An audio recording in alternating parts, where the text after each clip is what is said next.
Hello दोस्तों, स्वागत है आप सभी का हमारे यूट्यूब चैनल थिंक आईएएस पर। जैसा कि आप सभी को पता चल ही गया होगा कि 17वीं बीपीएससी पीटी का टेंटेटिव डेट आ चुका है, जो कि 17 नवंबर को होना है। ऐसे में बीपीएससी पीटी की तैयारी कैसे करें, इसके लिए सारे विद्यार्थियों के पास अब समय ज़्यादा नहीं रह गया। अब केवल 2 माह का समय बचा है बीपीएससी पीटी के लिए। ऐसे में सारे विषयों को कवर करना थोड़ा मुश्किल है। इसी मुश्किल को हल करने के लिए मैं सजल आप सबके लिए करंट अफेयर्स की क्लास अपने चैनल थिंक आईएएस पर लेकर उपस्थित हूँ आप सबके लिए। वीडियो को ध्यान से देखिएगा। वीडियो पसंद आए तो लाइक करिएगा, चैनल को सब्सक्राइब करिएगा, कमेंट करना ना भूलें। तो चलिए आइए बिना देरी किए हुए हम वीडियो शुरू करते हैं।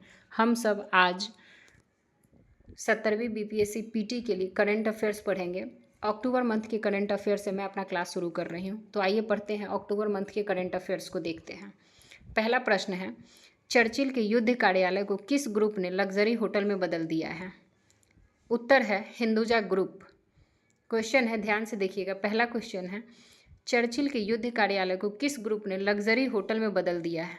उत्तर है, ध्यान दीजिएगा, हिंदुजा ग्रुप। दूसरा प्रश्न है, भारत में निपाह वायरस के प्रकोप से निपटने के लिए मोनोक्लोन एंटीबॉडीज खुराक के लिए किस देश से संपर्क किया गया है? इसका उत्तर है ऑस्ट्रेलिया। अगला प्रश्न है, टाइम्स वर्ल्ड रैंकिंग 2024 की 91 भारतीय विश्वविद्यालयों की रैंकिंग में कौन शीर्ष पर रहा? टाइम्स वर्ल्ड रैंकिंग 2024 की 91 भारतीय विश्वविद्यालयों की रैंकिंग में कौन शीर्ष पर रहा? इसका उत्तर है IISc बेंगलोर। इसका उत्तर क्या है? IISc बेंगलोर। अगला प्रश्न है, भारत ने पुरुषों की स्क्वैश टीम स्पर्धा में कौन सा पदक जीता है? गोल्ड मेडल जीता है भारत ने। कौन सा मेडल जीता है? Gold medal. अगला प्रश्न है, शास्त्र रामानुजन पुरस्कार 2023 किसे दिया गया है? इसका उत्तर है रुई किस्यांग झांग। अगले प्रश्न की ओर बढ़ते हैं, किस देश ने सैफ पुरुष अंडर 19 चैंपियनशिप जीता है? अंडर 19 पुरुष चैंपियनशिप किस देश ने जीता है? इसका उत्तर है भारत। और उपविजेता कौन सा देश रहा? फाइनल में किस किस देश से भिड़ंत हुई थी? तो भारत और पाकिस्तान के बीच, जिसमें भारत विजेता रहा और पाकिस्तान उपविजेता बना। अगला प्रश्न है, ट्रैपडोर मकड़ी का सबसे बड़ा जीवाश्म मेगामोनोडोंटियम मैक्सलुकी किस देश में खोजा गया? उत्तर है ऑस्ट्रेलिया। अगला प्रश्न है, ऑनलाइन गेमिंग पर कितने प्रतिशत जीएसटी लगाया गया है? 28%। ध्यान दीजिएगा, परीक्षा में यह प्रश्न पूछा जा सकता है। ऑनलाइन गेमिंग पर कितने प्रतिशत जीएसटी लगाया गया है? 28%। ध्यान रखिएगा, 28%। अगला प्रश्न है, प्रधानमंत्री मोदी ने किस राज्य में रामागुंडम एनटीपीसी परियोजना का उद्घाटन किया है? रामागुंडम एनटीपीसी परियोजना का उद्घाटन प्रधानमंत्री मोदी ने किस राज्य में किया है? इसका उत्तर है तेलंगाना। T20 प्रथम क्रिकेट में सबसे तेज अर्धशतक का रिकॉर्ड किसने बनाया है? ध्यान दीजिएगा, दीपेंद्र सिंह एरी। अगला प्रश्न है, किस देश ने दक्षिण पूर्व एशिया की पहली हाई स्पीड रेलवे हुश का उद्घाटन किया है? यह प्रश्न बहुत ही महत्वपूर्ण है। किस देश ने दक्षिण पूर्व एशिया की पहली हाई स्पीड रेलवे हुश का उद्घाटन किया है? उत्तर है इंडोनेशिया। अगला प्रश्न है, भारत के बाहर डॉक्टर भीमराव अंबेडकर की सबसे बड़ी प्रतिमा स्टैचू ऑफ इक्वलिटी का अनावरण कहाँ किया गया है? मेरीलैंड। आप सबको पता ही होगा मेरीलैंड का है, अमेरिका में। कि भारत में तो भीमराव अंबेडकर जी का लगा हुआ है सबसे बड़ी मूर्ति, लेकिन भारत के बाहर पूरी दुनिया में किस देश में, भारत के बाहर किस देश में डॉक्टर भीमराव अंबेडकर की सबसे बड़ी प्रतिमा स्टैचू ऑफ इक्वलिटी का अनावरण कहाँ किया गया है? Maryland, America. ध्यान रखिएगा, ऑप्शन कुछ भी आ सकता है, मेरीलैंड भी लिखा हो सकता है, अमेरिका भी लिखा हो सकता है। तो आपको दोनों ध्यान में रखना है कि मेरीलैंड कहाँ है? अमेरिका। अगला प्रश्न है, तेजिंदर पाल सिंह तूर ने एशियाई खेलों में कौन सा पदक जीता है? स्वर्ण पदक। उत्तर है स्वर्ण पदक। तेजिंदर पाल सिंह तूर ने एशियाई खेलों में कौन सा पदक जीता है? Gold medal. याद रखिएगा। अगला प्रश्न है, किस केंद्र शासित प्रदेश ने 100% ODF प्लस का किस केंद्र शासित प्रदेश ने 100% ODF प्लस का दर्जा हासिल किया है? जम्मू कश्मीर। भारत में ऐसा कौन सा केंद्र शासित प्रदेश है जो 100% ODF प्लस का दर्जा हासिल करने वाला पहला राज्य कौन सा बना? जम्मू कश्मीर।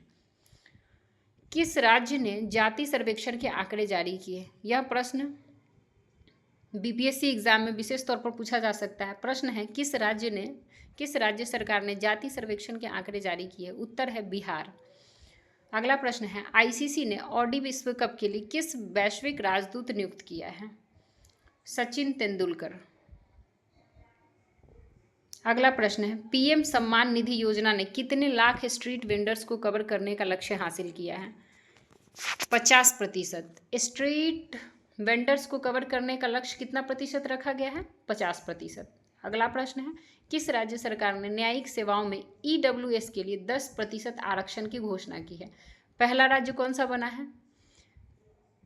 न्यायिक सेवा में ईडब्ल्यूएस कैटेगरी के लिए 10% आरक्षण की घोषणा करने वाली पहली राज्य कौन सी है? इसका उत्तर है बिहार। अगला प्रश्न है कहाँ के प्रसिद्ध पश्मीना क्राफ्ट को जीआई टैग मिला है? पश्मीना क्राफ्ट को जीआई टैग मिला है किस राज्य का, किस केंद्र शासित प्रदेश का? तो जम्मू एंड कश्मीर का। अगला प्रश्न है कनाडा इंडिया फाउंडेशन द्वारा ग्लोबल इंडिया अवार्ड पाने वाली पहली महिला कौन बनी है? सुधा मूर्ति। यह प्रश्न विशेष तौर पर याद रखिएगा। कनाडा इंडियन फाउंडेशन द्वारा ग्लोबल इंडिया अवार्ड किसको दिया गया है, किस महिला को दिया गया है? सुधा मूर्ति। भारत के पहले सोलर रूफ साइकिलिंग ट्रैक का उद्घाटन कहाँ किया गया? हैदराबाद में सोलर रूफ साइकिलिंग ट्रैक का उद्घाटन किया गया है। अगला प्रश्न है कौन सा देश दुनिया का सबसे शक्तिशाली लेजर वल्कन 2020 बनाएगा? कौन सा देश दुनिया का सबसे शक्तिशाली लेजर वल्कन 2020 बनाएगा? इसका उत्तर है ब्रिटेन। अगला प्रश्न है भारत की 7वीं सबसे अमीर भारतीय महिला कौन है? सावित्री जिंदल। अगला प्रश्न है सरकार ने उज्ज्वला योजना के तहत सब्सिडी बढ़ाकर कितने रुपए प्रति सिलेंडर कर दी है? आप सबको पता ही होगा कि केंद्र सरकार उज्ज्वला योजना के तहत भारत में बीपीएल परिवार में आने वाले महिलाओं को गैस सिलेंडर दिया है, उस पर सब्सिडी भी सरकार देती है। तो सब्सिडी का जो अमाउंट है वो 300 रुपये कर दिया गया, बढ़ा के कितना कर दिया गया वर्तमान में? सब्सिडी दर 300 रुपये।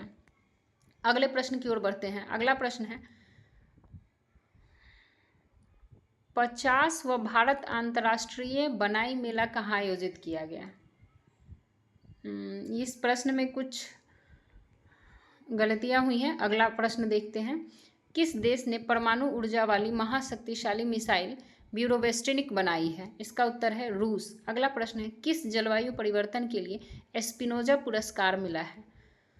किसे जलवायु परिवर्तन के लिए स्पिनोजा पुरस्कार किसे मिला है? डॉक्टर जोइता गुप्ता। याद रखिएगा नाम, डॉक्टर जोइता गुप्ता। अगला प्रश्न है किस देश को रूपपुर परमाणु संयंत्र के लिए रूसी यूरेनियम प्राप्त हुआ है? उत्तर है बांग्लादेश। अगला प्रश्न है और अंतिम प्रश्न है चर्चित सेल सुरंग किस राज्य में है? अरुणाचल प्रदेश। चर्चित सेल सुरंग किस राज्य में है? उत्तर है अरुणाचल प्रदेश। उम्मीद है वीडियो आप सबको पसंद आई होगी। अगला अक्टूबर मंथ का करंट अफेयर्स अभी समाप्त नहीं हुआ है, इसका अगला सीरीज कल मैं आप सबके लिए लेकर एक बार फिर से उपस्थित हो जाऊंगी। तब तक के लिए धन्यवाद।